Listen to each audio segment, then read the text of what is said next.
अस्सलाम व्यूअर्स, आपके साथ एक इंतहाई अफसोसनाक खबर शेयर करते चलें। पाकिस्तानी शेफ जो कि आप पिक्चर्स में भी देख सकती हैं कि वो अभी में यंग हैं और वो यंग एज में ही इंतकाल कर चुके हैं।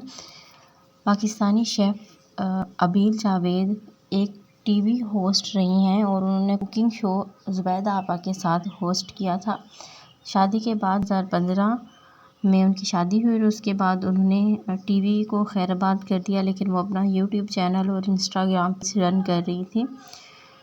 उनकी 2 बेटियां हैं और ये न्यूज़ उनकी सिस्टर ने एक शो में दी है कि पहले आबिल जावेद के शौहर सडन हार्ट अटैक से इंतकाल कर गए हैं, जिसके बाद जो फैंस हैं हाई परेशान और सोगवार हैं।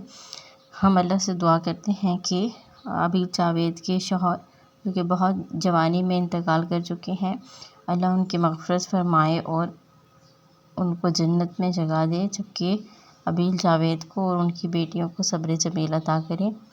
आमीन।